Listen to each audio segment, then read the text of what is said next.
is one of sovereign equality of nation and equality among human beings.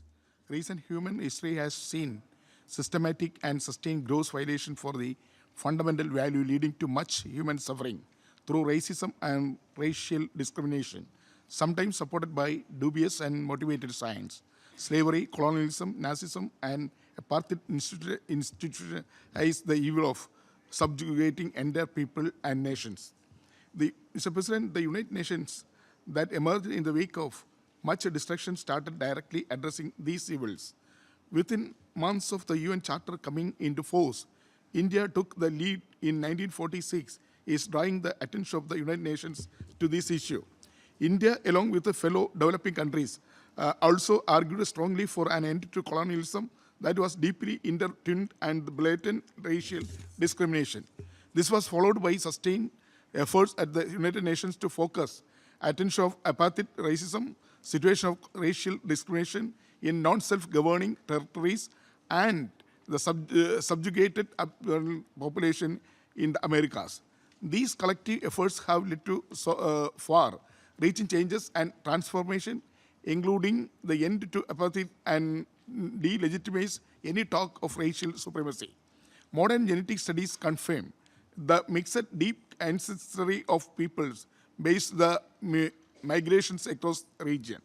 The increase of human mobility in the age of global business, the uneven economic impact of globalization within among nations, and intense armed conflict in some parts of the world that have led to exodus of refugees, all contributes to the growing fears and insecurity among various communities.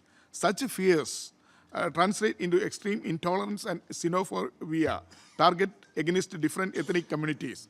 This has been accompanied by growing nationalist tendencies across nations in the recent past.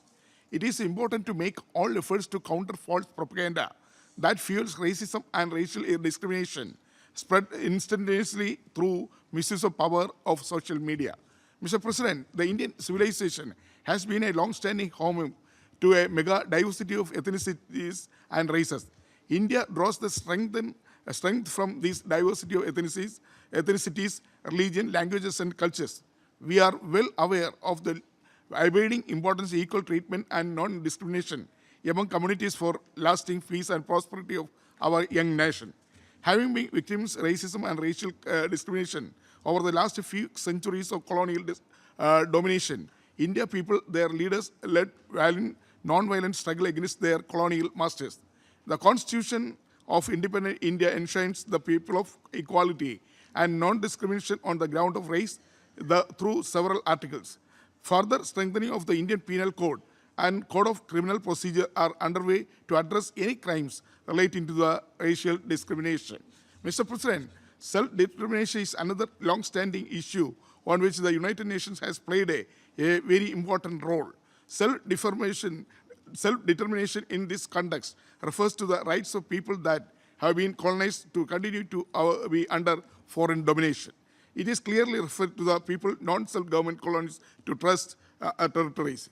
India, a former colony, has always been in the forefront of whose argue at the United Nations for an end to colonialism and for self-determination by those who have been under foreign occupation. Substantial progress has been achieved in implementing this agenda, although some situations continue to unresolved. In this context, India strongly supports to the right of self-determination of Palestinian people. The concept of self-determination in sense of national sovereignty, however, is sought to be misused sometimes, conflating it with other situations that do not qualify as colonial context. This is counterproductive and only encourages misguided and motivated pacificatorist tendencies and destabilization that can undermine pluralist and diverse society and democratic states are not conducive to peace and prosperity. Thank you, Mr. President.